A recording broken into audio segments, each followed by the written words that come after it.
join me in sunny France. I'm heading down to Le Mans for the 100th anniversary of the legendary 24-hour race. I'm heading down there as a guest with Michelin, and I will be doing a video of my trip, like a vlogging style video of our journey down to Le Mans, some of the race, and hopefully some really interesting content. So keep an eye out for that. But in today's video, we'll be focusing on this very bright racing yellow 911. Porsche GB very kindly threw me the keys to this base 911, and they're actually celebrating, Porsche that is, 75 years today. So I want to say a big shout out and thanks to Porsche for building incredible cars for the past 75 years. They've certainly kept me entertained as a petrol head, and I know many of you that have had the chance and have been fortunate enough to drive a Porsche will agree. I actually reviewed a base 992 Carrera exactly 2 years ago on the channel. And back then, well, that car had £10,000 worth of options, which is kind of normal for a Porsche 911. This car, well, it only has £700 worth of options, and they are park assist and power steering plus. 2 years ago, that base 911 before options retailed at £85,000. 6 months ago, when Porsche GB ordered this base 911, it retailed at £90,000, so it had gone up about 5 grand in 18 months. Fast forward 6 months to today, and wait for it, the base price of a bog standard Carrera 2, like this one behind me, is now £98,000. That means the list price of one of these have gone up nearly 20% in just 24 months. So is this car, with basically no options, worth £100,000?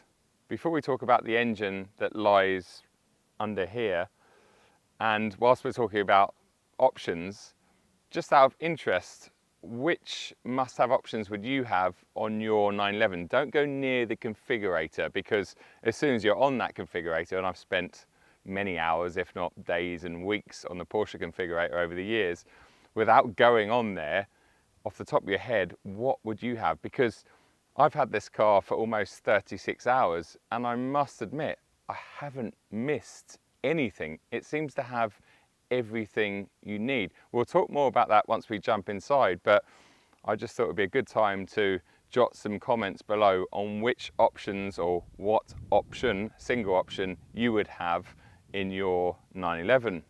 In terms of the engine, it's a 3-litre flat 6 twin turbo, essentially the same lump that was in that GTS I had recently, but detuned. So you're looking at 385 horsepower, 450 newton meters of torque, and that runs through an 8-speed PDK gearbox, and all of that power and torque is fed to the ground through the rear axle only. But because this is a 911 and it has lots of weight, i.e. the engine, over its bum, and massively wide tyres, which we're going to talk about in a second, it has absolutely no issues putting all of that traction down on the ground. The tyres, well, you probably guessed it, they are Michelin's. These are actually the PS4S, and they are a fairly new tyre in the sense that they've recently been homologated for the Porsche 992.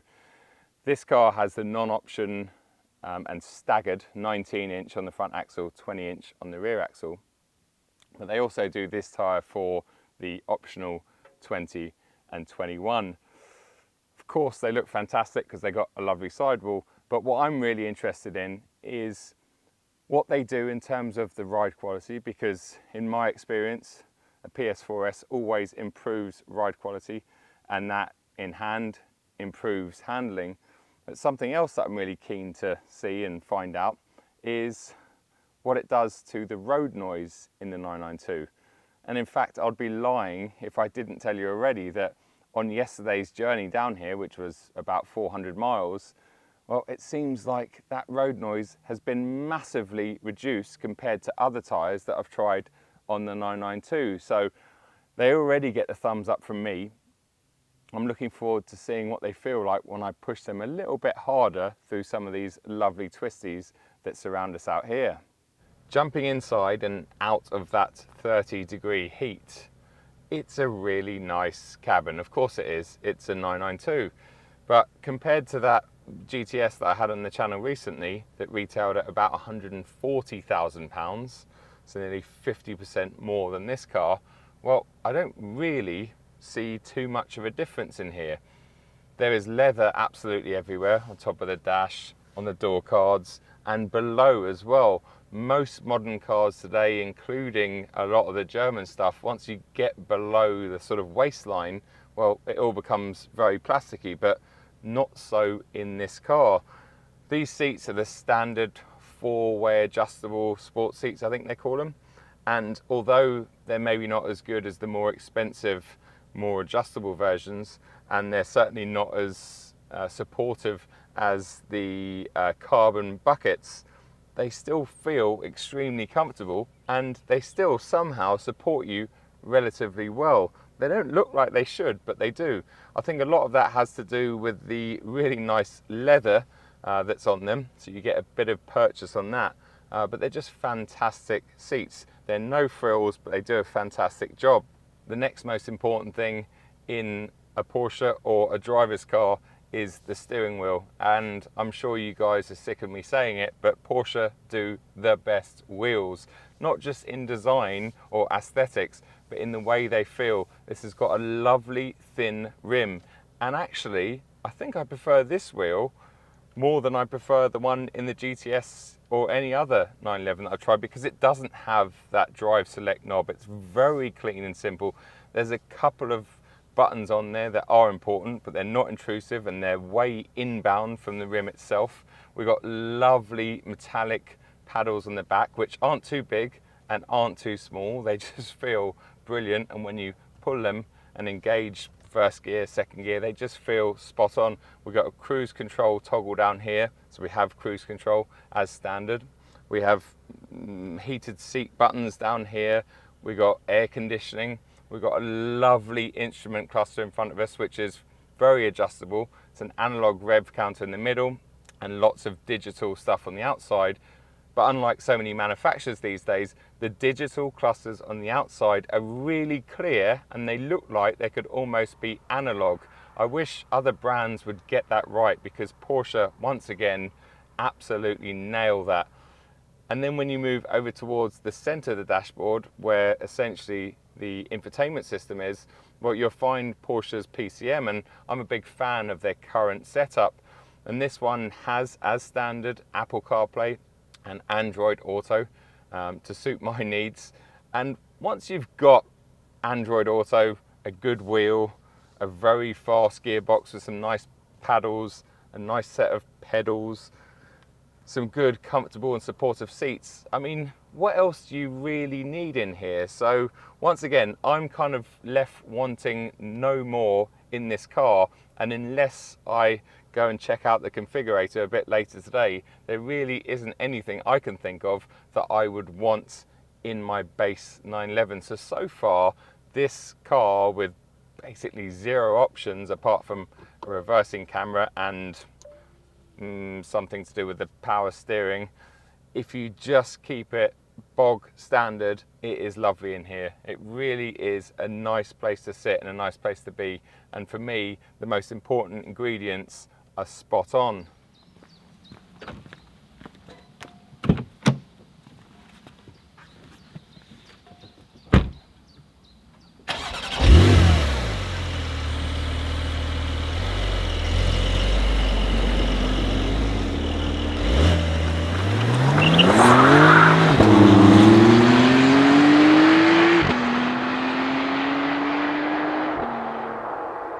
Something we didn't talk about on the outside was Porsche's claimed performance figures for this base 992. They say it will do the 0 to 60 sprint in 4 seconds flat, and that's without the optional sports chrono pack that gives you essentially a bit more overboost when you're doing launch control. It will also go on to a top speed of 182 miles an hour. We're not going to be able to test the top speed, but we are going to be able to test its acceleration figures. So my race box is now ready to go. Left foot is hard down the brake, right foot on the accelerator. We've got all the traction control switched off because we don't need it, and here we go. Absolutely savage. And there we go, 3.54 seconds. That's nearly half a second quicker than Porsche claim. Conditions outside are perfect. It's 23, 24 degrees. Ideal. The tarmac is lovely and clean and fairly new. In fact, in the UK 2 years ago, I timed that base 992 at 3.59 seconds. So massive, massive consistency.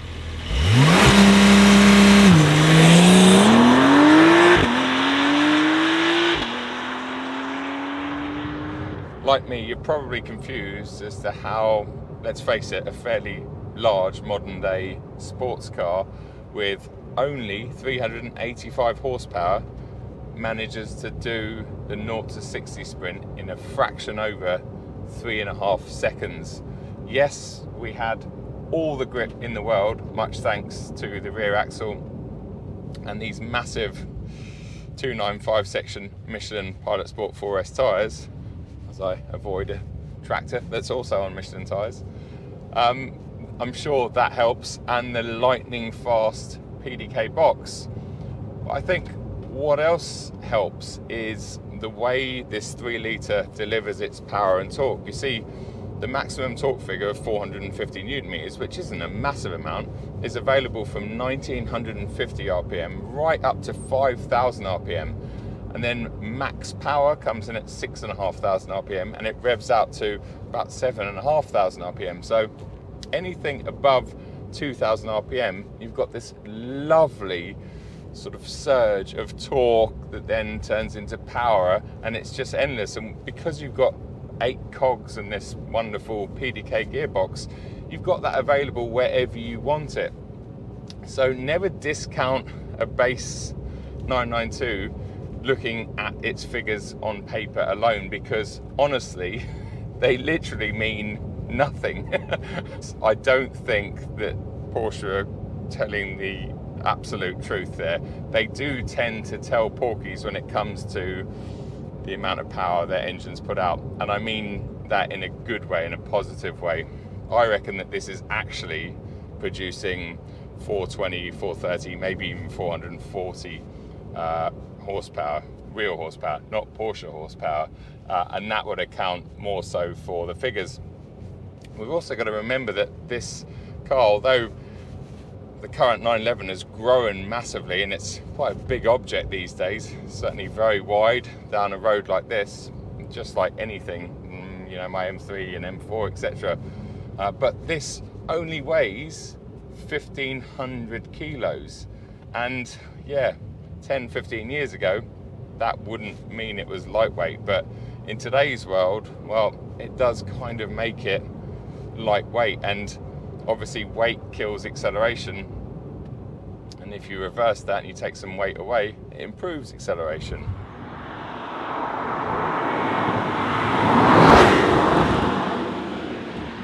We've already talked about this wonderful cabin in the intro, and although the facelifted 992, which I assume they'll call the 992.2, is due very soon, it doesn't feel dated in here. It's such a perfect place and cabin to be. Everything seems amazing. So they're going to struggle to improve anything in here. Maybe they'll play around with the graphics a little bit, I don't know. Hopefully they'll come up with a better solution for the cup holders, because that is something that most people complain about with the 992 generation. It's not the end of the world, but they're not brilliant. But once again, like I said in the GTS video that I did recently, if I'm sitting here complaining about cup holders, then you kind of know the rest of the car is pretty damn perfect.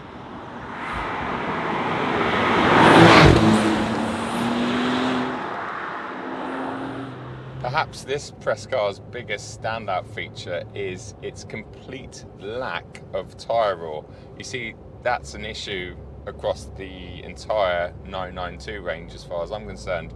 And it's okay in cars like the GT3 because you expect them to be a bit raw and lightweight, but when you're buying a 911 like you would be with this base car as your absolute daily, your all-round car, if you like, and you want it to be a usable package on longer road trips and stuff, that tyre roar soon gets very tiring, excuse the pun. And aside from the fact this is on the smaller base wheels, which that original one was 2 years ago, the only thing I can really put it down to is crediting the PS4S tyres. They're not any old PS4S tyres. These are Porsche N-marked homologated tyres, and Michelin spend millions homologating them and making them perfect for this particular car. And my guess is Porsche said to them, right, one thing we need to fix is reduce tyre roar. And as far as I can tell here on these beautiful roads and back home, because I spent about 5 hours in the UK and this on mixed roads, is that they've really achieved that, and that makes such a big difference to this car as a package. It's been so nice, even on coarser sections of road like this, spending the last couple of days with Patrick and being able to have a normal conversation, because in other 992s you do end up sort of shouting at each other because the tyre roar especially is so loud in here. You also start to hear other sounds like engine and exhaust sounds, and although this car has these standard exhausts on it, it arguably sounds better than a 992 with a sports exhaust that has a different brand of tyre on it, because you're hearing more tyre and less exhaust.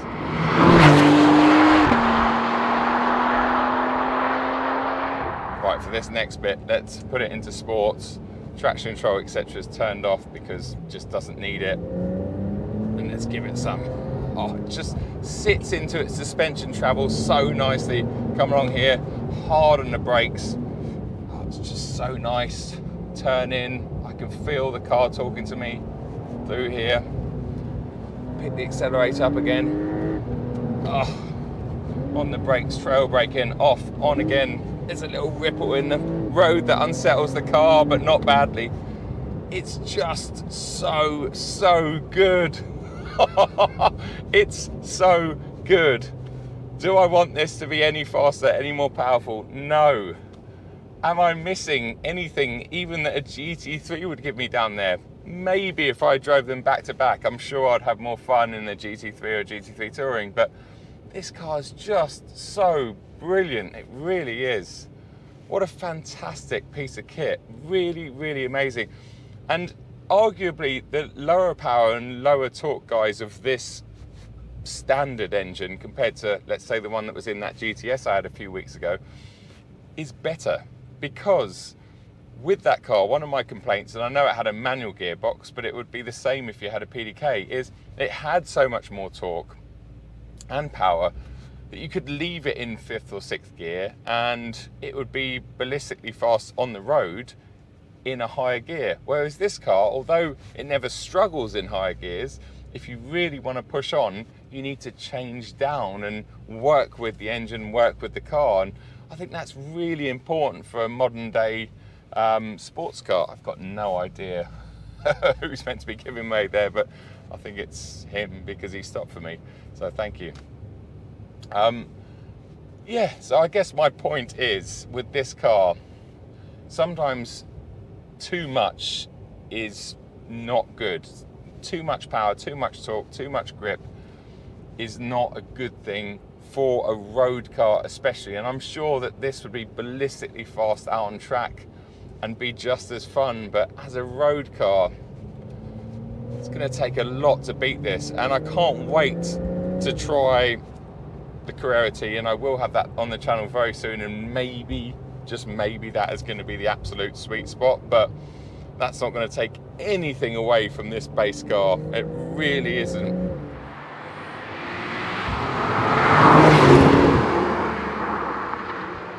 Let's just talk about its handling as we come up to this rather exciting little bit of tarmac. Well, it's typically 911, by which I mean the front end's a little bit floaty, but you do adapt to it very quickly, especially in the 992 generation. And once you start trusting that front end, well, it just turns into an absolute weapon. You get it turned, and then you just send that power to the rear axle and it's just unreal. You can feel the car digging into the tarmac. It's got so much feel. It's so alive. It just feels so brilliant. Once again, it feels way faster than 380 horsepower. It's just mega. The gearbox is incredible. The brakes, unbelievable. These are the smallest brakes that you can get on your 992. From the outside, they don't look that impressive by today's standards, or by Porsche standards. You know, you go up to 992 Turbo or GT3 and they've got massive calipers on the front and on the rear. This one, I don't know the size of them, but they're not particularly big. The brakes on my M3 are bigger, but they work so well. They require a fair amount of sort of physical pressure on the brake pedal, but once you've sort of understood that and got around it, and that's usually, again, the typical 911 trait of at least the recent generations, once you realize you have to apply a fair amount of pressure, wow, this car stops so well.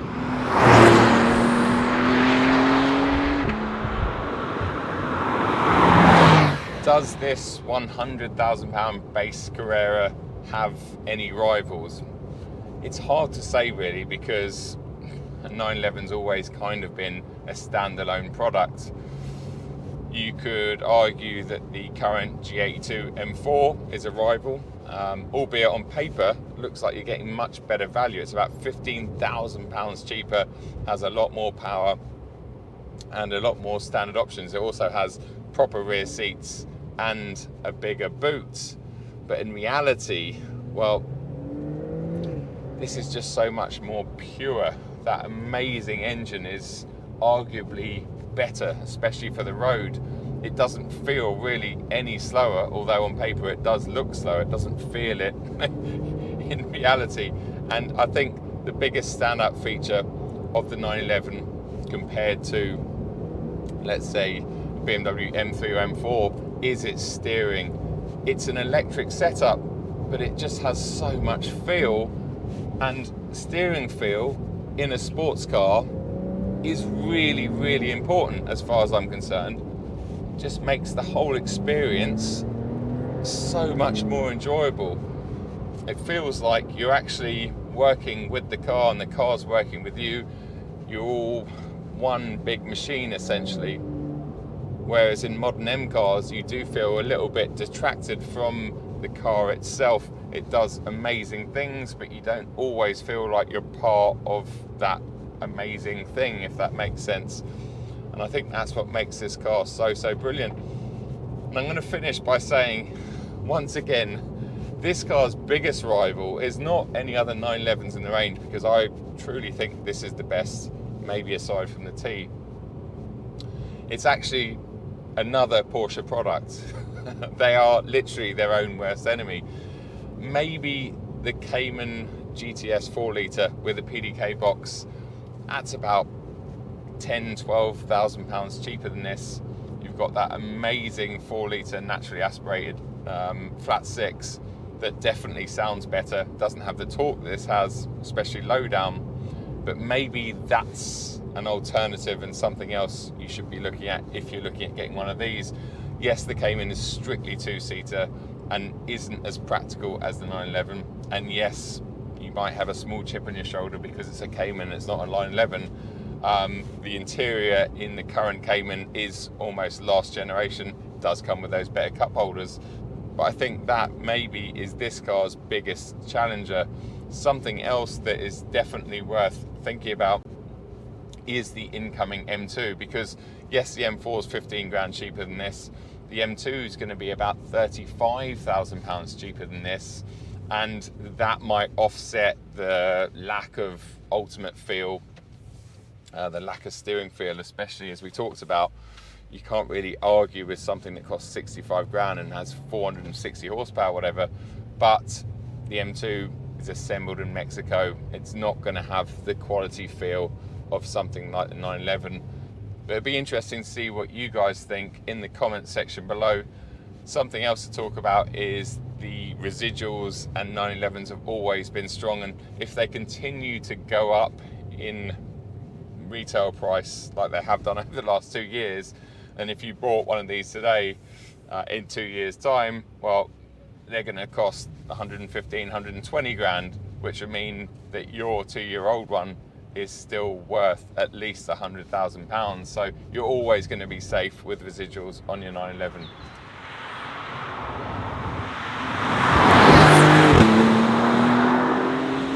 Anyway guys, I'm going to end the video here because I have to get back to the hotel, which is in this town, pick up Patrick, and we have to head off to Le Mans for the 24-hour race. I'm really looking forward to that race, looking forward to experiencing it with Michelin and of course Patrick and many others. This has been an epic car to come down here in. It's awesome that today is Porsche's 75th birthday. That's really cool. And obviously Le Mans, it's going to be 100 years. I am filming a longer sort of vloggy video for our Le Mans trip, so that will be on the channel soon. Please keep an eye out for that. Let's see how many of these guys like the Porsche. Yeah, lots of thumbs up. So keep an eye out for that video because yeah, we'll actually take you to this town and you can experience some of the lunch and dinner that we had here yesterday whilst filming. It's been an awesome trip. Anyway, I'm going to turn the cameras off. Thanks a lot for the support and thanks a lot for watching. As always, I'll see you at another video very, very soon. Cheers.